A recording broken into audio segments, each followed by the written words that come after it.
Hello प्यारे बच्चों, नमस्कार। क्या हाल चाल आप सभी लोगों का डी क्लासेज में स्वागत है। उम्मीद है कि आप लोग अच्छे होंगे। अपनी 12वीं बोर्ड 2025-26 के लिए तैयारी जबरदस्त तरीके से कर रहे होंगे प्यारे बच्चों। ये हमारा न्यू बैच है 2026 के लिए, ठीक है, बोर्ड के एग्जाम 2026 के लिए प्यारे बच्चों। मैं आप लोगों को फिजिक्स के एक नए वीडियो को लेकर आ गया प्यारे बच्चों। मैं इस नए वीडियो में इस नए वीडियो में मैं आप लोगों को पढ़ाने वाला हूं आवेशन, ठीक है। हमारे 4 लेक्चर अपलोड हो चुके हैं, एक 5वां लेक्चर है। इस 5वें लेक्चर में पढ़ेंगे प्यारे बच्चों हम लोग आवेशन, ठीक है। इस आवेशन के बारे में पढ़ने के बाद प्यारे बच्चों हमारा जो 6वां लेक्चर आएगा वो 6वां लेक्चर रहेगा कूलम्ब्स लॉ, ठीक है। 6वां लेक्चर में हम लोग पढ़ेंगे कूलम्ब्स लॉ, ठीक है भाई लोग। तो प्यारे बच्चों यदि हमारी बात आप लोगों को इतना क्लियर हो रही बा, आप लोगों को एकदम बात समझ में आ रहा है, तो वीडियो को शेयर करें, लाइक करें, चैनल को सब्सक्राइब करें, ठीक है। और प्यारे बच्चों कमेंट करना ना भूलें। वीडियो को आप ज्यादा से ज्यादा शेयर करने का बेहतर प्रयास करें प्यारे बच्चों, ठीक है।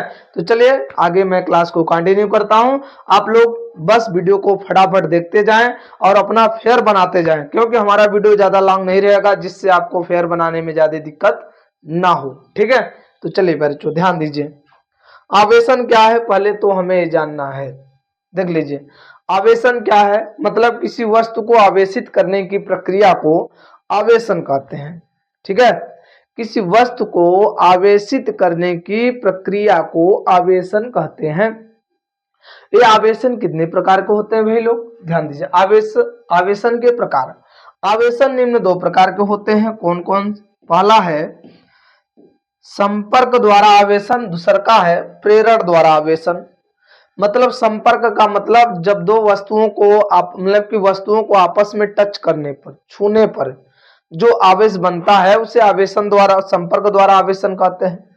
प्रेरण द्वारा आवेशन का मतलब इस प्रक्रिया में आवेश को उत्पन्न किया जाएगा बिना छुए, मतलब वस्तु को टच नहीं कराएंगे तब पर भी आवेश बन जाए तो हमारा प्रेरण कहलाएगा। जब आवेश वस्तुओं को टच करना कराने पर आवेश बन रहा हो तो उसे हम लोग कहते हैं संपर्क द्वारा आवेशन। संपर्क द्वारा आवेशन कितने प्रकार में आते हैं बच्चों? 2 प्रकार में। संपर्क द्वारा आवेशन कितने प्रकार के आते हैं? 2 प्रकार के। पहला है घर्षण द्वारा आवेशन, दूसरा है चालन द्वारा आवेशन, ठीक है। पहला है घर्षण द्वारा आवेशन, दूसरा है चालन द्वारा आवेशन, ठीक है। देखिए बच्चों, हम पहले पढ़ेंगे संपर्क द्वारा आवेशन, ठीक है। पहला हेडिंग हमारा रहेगा संपर्क द्वारा आवेशन में घर्षण द्वारा आवेशन, ठीक है। तो बच्चों आप लोगों को पहले आवेशन समझ में आ गया है। यदि आप लोगों को आवेशन समझ में आ गया है तो बच्चों आप सभी लोग इतने का स्क्रीनशॉट ले लीजिए, फिर मैं आगे आप लोगों को संपर्क द्वारा आवेशन समझाने का बेहतर प्रयास करता हूं, ठीक। चलिए बच्चों स्क्रीनशॉट आप लोग ले लिए होंगे। हमारा अगला टॉपिक है घर्षण द्वारा आवेशन। क्या है? घर्षण द्वारा आवेशन। घर्षण द्वारा आवेशन, घर्षण द्वारा आवेशन कैसे होगा बताइए जरा हमें। तो घर्षण द्वारा आवेशन कैसे होगा हमें बताइए। घर्षण द्वारा आवेशन बहुत प्यारा आवेशन है। कैसे? ध्यान से देखिए यार बच्चों, यदि आप एक कांच के छड़ को, ठीक है, और क्या काम करेंगे, और एक बिल्ली के खाल को, ठीक है, आपस में ये रगड़ने के पहले, घर्षण से पहले लिखेंगे घर्षण, घर्षण से पहले, घर्षण से पहले, ठीक है। घर्षण से पहले क्या होगा प्यारे बच्चों? इन पर टोटल आवेश 0 है। घर्षण से पहले इन पे टोटल आवेश क्या है? 0। जैसे plus minus plus minus plus minus plus minus plus minus, ठीक है, plus minus plus minus plus minus plus minus plus minus, ठीक है। घर्षण से पहले टोटल आवेश गिनिए। कांच पर घर्षण से पहले टोटल आवेश 0 है। बिल्ली के खाल पर घर्षण से पहले टोटल आवेश कितना है?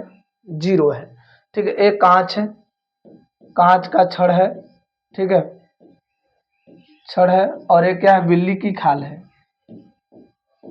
बिल्ली की खाल,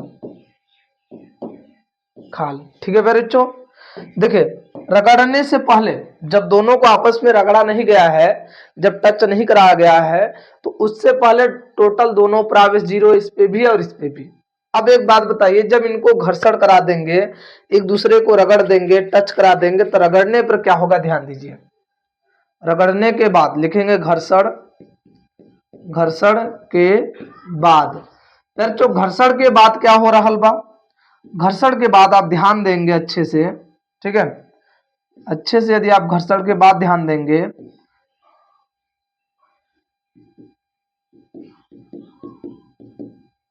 ठीक है, घर्षण के बाद अब क्या हो रहा है, ध्यान से देखिए, ठीक है। घर्षण से पहले पहले टोटल आवेश दोनों पे जीरो था। घर्षण के बाद कुल आवेश गिनिए, घर्षण के बाद टोटल आवेश, टोटल आवेश का मतलब इसका और इसका जोड़ने के बाद, इस पे भी जीरो, इस पे भी जो जीरो जोड़ेंगे तो टोटल जीरो आएगा। इनको भी जोड़िए, टोटल इसका आवेश इसका आवेश जोड़िए, टोटल आवेश हमारा तब पर भी जीरो रहेगा, टोटल आवेश यहाँ पर भी जीरो है।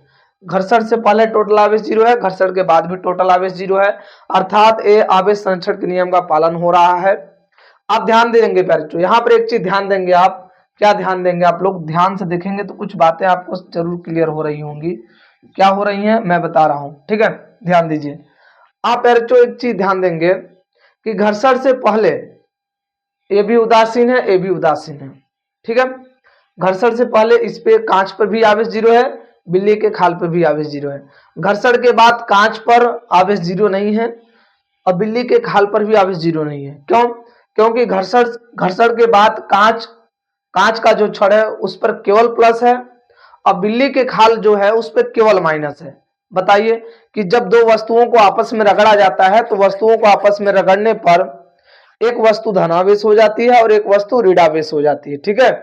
एक वस्तु धनावेश हो जाती है और एक वस्तु ऋणावेश हो जाती है। धनावेश वस्तु कौन होती है, जिससे इलेक्ट्रॉन बाहर निकलता है उस वो धनावेशित हो जाता है, और जिसके अंदर इलेक्ट्रॉन जाता है वह ऋणावेशित हो जाता है।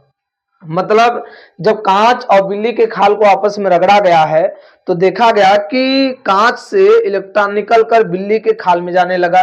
इसका मतलब कांच पर धनावेश हो गया, बिल्ली के खाल पर ऋणावेश हो गया। तो आप देख रहे हैं कि घर्षण के बाद जो कांच है वो धनावेशित हो गया और बिल्ली का जो खाल है वो ऋणावेशित हो गया। एक कब हुआ, जब दोनों वस्तुओं को आपस में रगड़े हैं, ठीक है। घर्षण के बाद आपसे पूछा जाएगा घर्षण द्वारा आवेशन कैसे होता है, तो बोलेंगे घर्षण द्वारा आवेशन में जब दो वस्तुओं को आपस में रगड़ते हैं तो एक वस्तु धनावेश और एक वस्तु ऋणावेश हो जाता है।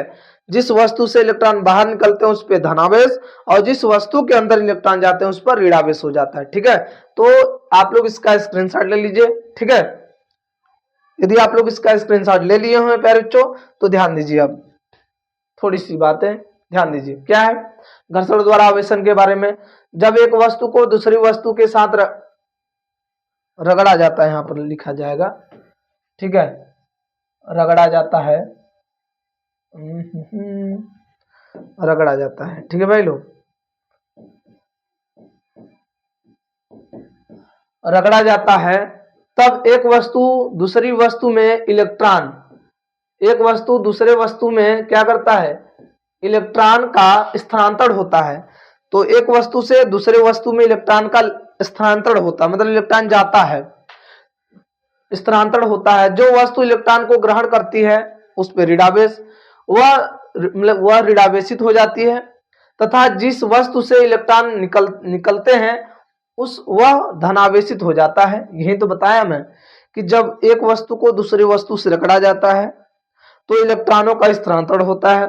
जो वस्तु इलेक्ट्रॉन का ग्रहण करती है उस पर ऋणावेश और जो वस्तु इलेक्ट्रॉन का निकालती है उस पर धनावेश उत्पन्न हो जाता है, ठीक है। और घर्षण द्वारा आवेशन की प्रक्रिया में उत्पन्न धनावेश व ऋणावेश, देखिए धनावेश एवं ऋणावेश परिमाण में बराबर होते हैं, ठीक है, परंतु उनकी प्रकृति क्या होती है, विपरीत होती है। परिमाण तो बराबर होता है लेकिन उनकी जो प्रकृति होती है वो विपरीत होती है, ठीक। एक पर धनावेश होता है और एक ऋणावेश होता है। वहीं तो वहां पर बोला है घर्षण के प्रक्रिया में उत्पन्न धनावेश और ऋणावेश का परिमाण क्या होता है, बराबर होता है बच्चों, ठीक है। परिमाण बराबर का मतलब समझ रहे हैं, दोनों का मान बराबर होता है। आपसे कोई बोल दे कि जब दो वस्तुओं को आपस में रगड़ा जाता है तो रगड़ने के बाद दोनों वस्तुओं पर आवेश का मान कितना होगा, तो बोलेंगे दोनों वस्तुओं पर आवेश का जो मान होगा वो बराबर होगा। ठीक है, दोनों वस्तुओं पर जो आवेश का मान होगा वो क्या होगा बच्चों, बराबर होगा। समझ में आप सभी लोगों को? ठीक है, चलिए बच्चों अब देखिए यह प्रक्रिया केवल अचालक वस्तुओं में होती है, इस बात को भी ध्यान रखेंगे। यह प्रक्रिया केवल अचालक वस्तुओं में होती है। ठीक है, चालक वस्तुओं में नहीं होती है, केवल अचालक जो रहेगा सिर्फ उसी में यह प्रक्रिया होगी। ठीक है बच्चों, यदि आप लोगों को हमारी बात इतनी क्लियर हो चुकी है तो आप लोग इतने का ले लीजिएगा स्क्रीनशॉट। घर्षण द्वारा आवेशन की प्रक्रिया मैं समझा दिया हूं कि घर्षण द्वारा आप वस्तुओं को कैसे आवेशित कर सकते हैं और कौन से प्रकार की वस्तुओं को आवेशित कर सकते हैं, और आवेशित करने पर दोनों पर वस्तुओं पर कितने आवेश का मान हो सकता है। ठीक है, तो आप लोग इसका स्क्रीनशॉट ले लीजिए।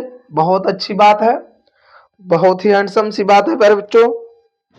चलिए अगले पॉइंट पे चलते हैं। पर चालन द्वारा आवेशन क्या है, चलिए ध्यान दीजिए। ये क्या है, आवेशित वस्तु है कोई। ठीक है, ये आवेशित वस्तु है, इस पर इस तरह से धनावेश फैला हुआ है। ठीक है, ये आवेशित वस्तु है और ये उदासीन है। ये क्या है, उदासीन वस्तु है, उदासीन है। अब बताइए जब इस आवेशित वस्तु को इस उदासीन से जोड़ेंगे तो बताइए क्या होगा। आप एक चीज पढ़ चुके होंगे कि मान लीजिए इस तरह से एक टंकी है, इसमें जल भरा हुआ है भरपूर तरीके से एकदम। बात को समझिए, लॉजिक समझिए बच्चों। ठीक है, लॉजिक समझिए, लॉजिक समझना बहुत जरूरी है। लॉजिक समझ जाएंगे तो हर चीजें आपको बेहतर से समझ में आ जाएंगी, आपको किसी बात का टेंशन नहीं होगा। ठीक है, और इसमें जो देख रहे हैं जल, इसमें जल का लेवल केवल इतना ही है। इसमें जल पूरा भरा हुआ है, इसमें जल का लेवल कम है। जब इनको पाइप द्वारा जोड़ेंगे तो क्या होगा, पाइप द्वारा जोड़ने पे बच्चों आप क्या देखेंगे कि जल का प्रवाह किधर से किधर होगा, बताइएगा। पाइप द्वारा जोड़ने पर जल का प्रवाह किधर से किधर होगा, हमें एक बात बताइए, समझाइए। जल का प्रवाह सर इधर से इधर होगा, क्यों? क्योंकि इधर ज्यादा है जल की मात्रा, इधर जल की मात्रा कम है, तो हाई से कहां जाएगा, लो की तरफ। अब एक बात बताइए बच्चों, इधर आवेश है, इधर आवेश है, लेकिन इधर आवेश है या नहीं है, जीरो है, तो बताइए क्या होगा। इधर हाई है आवेश, इधर लो है आवेश, जीरो है, तो बताइए आवेश का प्रवाह इधर से इधर होने लगेगा। ठीक है, आवेश का प्रवाह इधर से इधर होने लगेगा। ये आवेश तब तक इधर जाएगा जब तक कि दोनों पर आवेश की मात्रा बराबर ना हो जाए। अर्थात ये जल का प्रवाह तब तक इसमें होता रहेगा जब तक कि दोनों में जल का लेवल बराबर ना हो जाए। जब दोनों में जल का लेवल बराबर हो जाएगा तो बताइए क्या होगा, जल का प्रवाह बंद हो जाएगा। ऐसे इन दोनों, ये आवेश तब तक उधर जाएगा उदासीन गोला पर जब तक कि दोनों पर आवेश बराबर ना हो जाए। जब दोनों पर आवेश बराबर हो जाएगा तो बच्चों आवेश का प्रवाह बंद हो जाएगा। तो आप देख रहे हैं हम इनको संपर्क करा दे रहे हैं और संपर्क कराने पर आवेश बन जा रहा है बच्चों। बात समझ में आया आप सभी लोगों को कि चालन द्वारा आवेश कैसे उत्पन्न होता है। तो चालन द्वारा आवेश ऐसे उत्पन्न होता है, ये आवेश तब तक यहां से यहां तक प्रवाहित होगा जब तक कि दोनों पर आवेश की मात्रा बराबर ना हो जाए।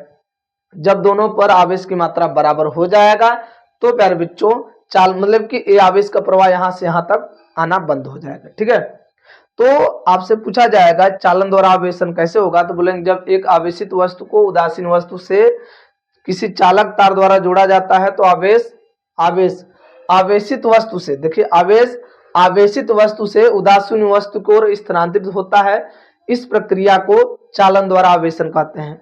ये तब तक स्थानांतरित होगा जब तक कि दोनों पर आवेश की मात्रा बराबर ना हो जाए। ठीक है, ये तब तक स्थानांतरित होगा जब तक कि दोनों पर आवेश की मात्रा बराबर ना हो जाए। लिखेंगे यह आवेश आवेश तब तक स्थानांतरित होगा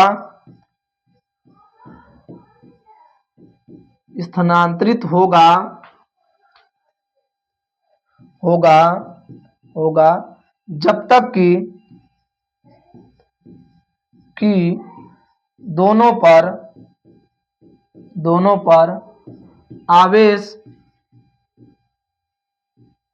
दोनों पर आवेश जब तक कि दोनों पर आवेश बराबर ना हो जाए, जब तक कि दोनों पर आवेश बराबर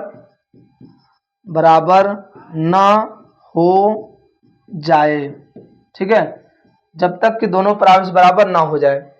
यह आवेश तब तक स्थानांतरित होगा जब तक कि दोनों पर आवेश बराबर ना हो जाए, ठीक है। यह प्रक्रिया तब तक चलती रहेगी जब तक कि दोनों गोले पर आवेश की मात्रा बराबर ना हो जाए। जब दोनों पर आवेश की मात्रा बराबर हो जाएगी तो आवेश का प्रवाह बंद हो जाएगा, तो ये भी आवेशित हो जाएगी और ये भी आवेशित हो जाएगी, ठीक है। यदि आप लोगों को हमारी बात ना क्लियर हो गई है बच्चों, तो वीडियो को लाइक कर दीजिए, चैनल को सब्सक्राइब कर दीजिए और वीडियो को ज्यादा से ज्यादा शेयर कर दीजिए बच्चों। स्क्रीनशॉट ले लीजिए। क्लियर? चलिए बच्चों, अच्छी बात है, आप सभी लोगों को क्लियर हो चुका होगा। देखिए, एक प्रक्रिया क्या होती है बच्चों, इस चीज को ध्यान दीजिए। बोला जाता है कि मान लीजिए ये गोला Q1 आवेश है और इस पर Q2 आवेश है, गोला A है, गोला B है, ये त्रिज्या इनका नगण्य है, अर्थात इनकी त्रिज्या 0 है, तो इन बिंदु आकार का है। जब इनको किसी चालक तार द्वारा जोड़ते हैं तो बताइए जोड़ने के बाद गोले ए और बी पर आवेश की मात्रा कितना हो जाएगी। जोड़ने से पहले Q1 Q2 था, जोड़ने के बाद कितना हो जाएगा।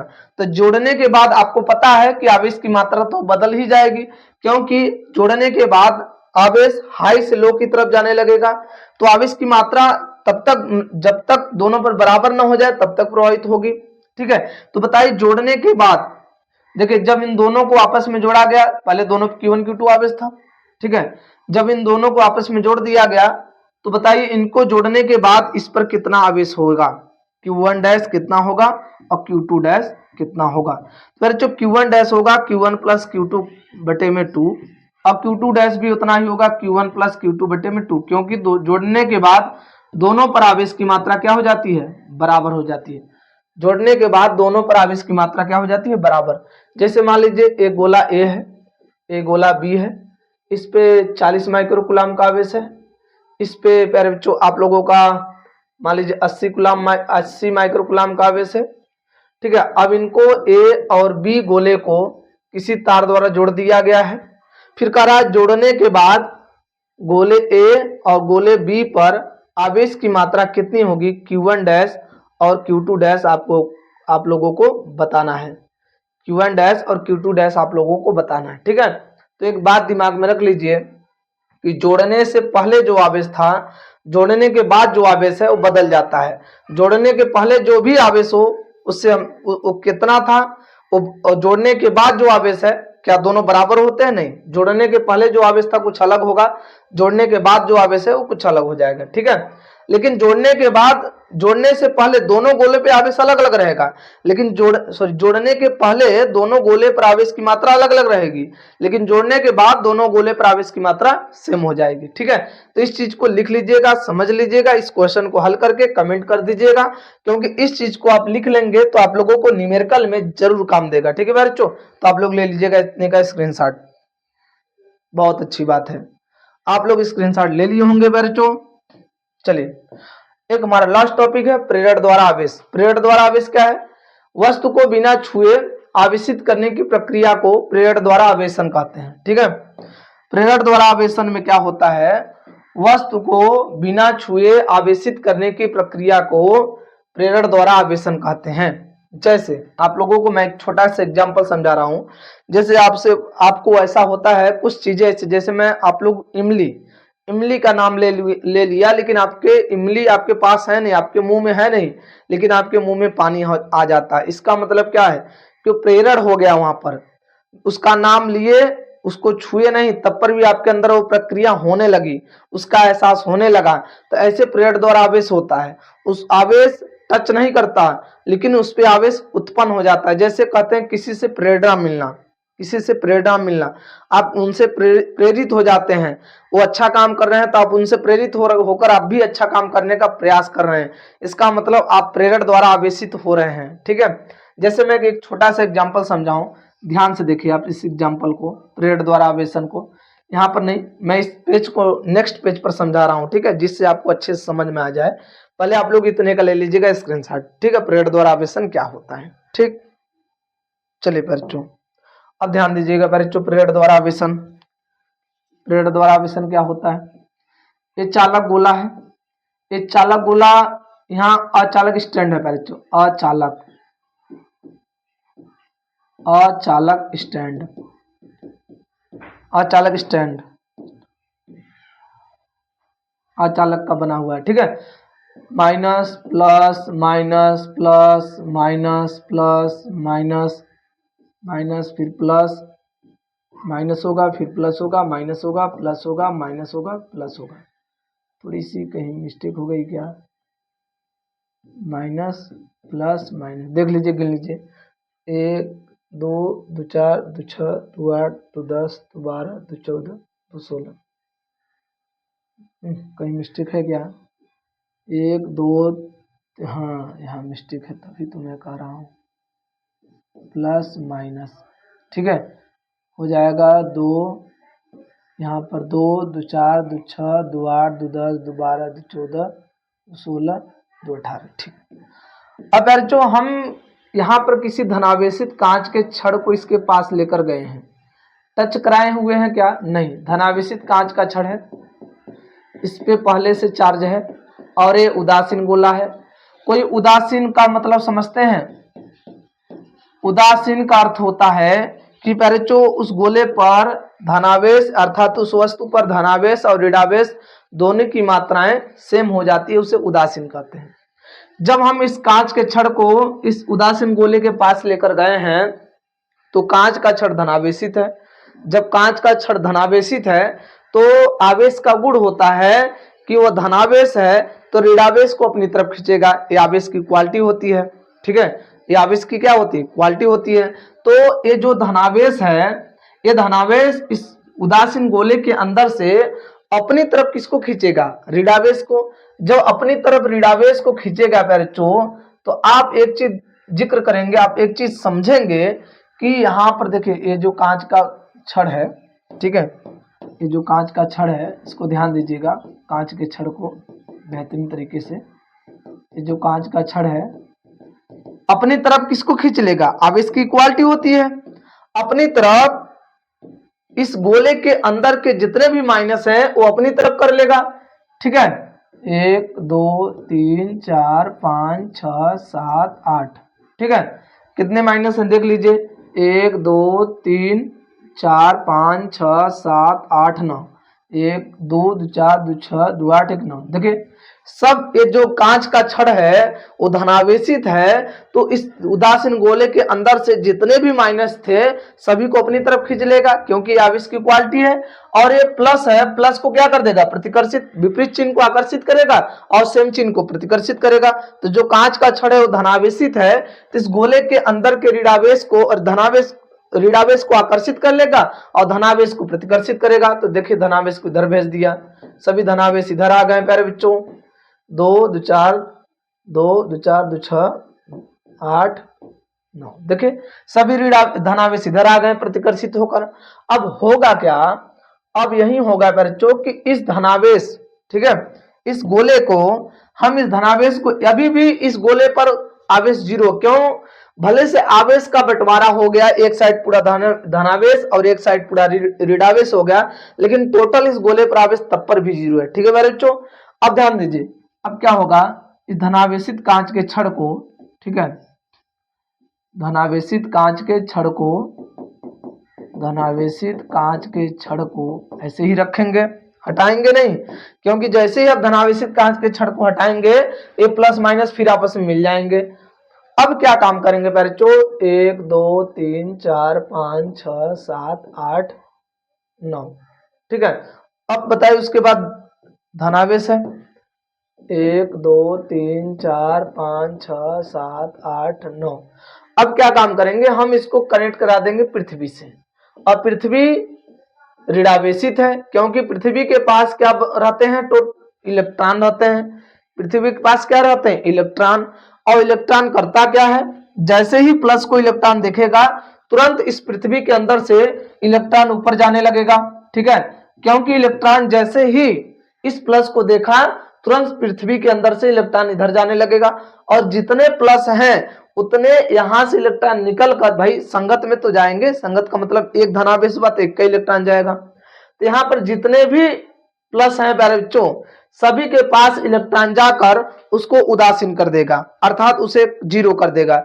जब उसे जीरो कर देगा तो बताइए उस धनावेशित कांच के छड़ के पास कौन बचा रहेगा? सिर्फ ऋणावेश। सिर्फ क्या बचा रहेगा प्यारे बच्चों? ऋणावेश। देख लीजिए, सिर्फ इस कांच के छड़ के पास ऋणावेश ही तो बचा है। इस कांच के छड़ के पास सिर्फ क्या बचा हुआ है? ऋणावेश ही तो बचा हुआ है। 1 2 3 4 5 6 7 8 9। अब जैसे ही कांच के छड़ को हटाएंगे, जो ऋणावेश है ये पूरे गोले पर पूर्ण रूप से फैल जाएगा। इस संपूर्ण गोले पर ये क्या हो जाएगा? फैल जाएगा। ठीक है, क्योंकि ये धनावेश कांच का छड़ था तो इसे पकड़ा था, जैसे ही छोड़ेगा ये पूर्ण रूप से मतलब कि इस पूरा से पूरे गोले पर प्यारे बच्चों संपूर्ण रूप से फैल जाएगा। 1 2 3 4 5 6 7 8 9। देखिए, देख रहे हैं इस चालक गोले पर ऋणावेश संपूर्ण रूप से फैल गया। तो आपको एक चीज समझ, फर्स्ट कंडीशन है प्यारे बच्चों, ये सेकंड कंडीशन है, सॉरी फर्स्ट है ना, फर्स्ट है, ये सेकंड प्रयोग था। ठीक है, और ये है आपका थर्ड, और ये है फोर्थ। ठीक है, और ये है 5। तो प्यारे बच्चों आपको एक चीज क्लियर हो चुका है कि प्रेरण के प्रक्रिया में आवेश विपरीत बनता है। यदि आप धनावेश कांच को छड़ को ले जाएंगे तो ऋणावेश बनेगा, यदि आप ऋणावेश को ले जाएंगे तो धनावेश बनेगा। ठीक है, तो प्रेरण की प्रक्रिया इस तरह से होती है। कहीं पर मैंने आवेश को टच कराया, इन दोनों वस्तुओं को आपस में टच कराया नहीं, बिना टच किए इस चालक गोले पर ऋणावेश उत्पन्न कर दिया गया प्यारे बच्चों। बिना टच किए इस ऋणावेश गोले पर हम क्या कर, मतलब इस गोले पर ऋणावेश उत्पन्न कर दिए। तो प्यारे बच्चों आप लोगों को घर्षण द्वारा आवेशन पढ़ा दिए और चालन द्वारा आवेशन पढ़ा दिए और प्रेरण द्वारा आवेशन मैं आप लोगों को समझा दिया प्यारे बच्चों। तो आप लोग पहले इतने का ले लीजिएगा स्क्रीनशॉट। ठीक है, तो प्यारे बच्चों आज के लिए इतना ही। अब मैं नेक्स्ट लेक्चर जो आप लोगों को पढ़ाऊंगा वो पढ़ाऊंगा कूलम्ब्स लॉ। और कूलम्ब्स लॉ में प्यारे बच्चों बहुत हमारा वही मेन टारगेट था, हमारे चैप्टर का बहुत महत्वपूर्ण टॉपिक है, वही बेसिक चीज है, सबको समझना और समझाना हमारा काम है। ठीक है, तो आज के लिए इतना ही प्यारे बच्चों, ओके बाय, थैंक यू। आप लोग हमारे वीडियो को प्यारे बच्चों ज्यादा से ज्यादा शेयर करें, आप लोगों से हाथ जोड़कर विनती है। बाय प्यारे बच्चों।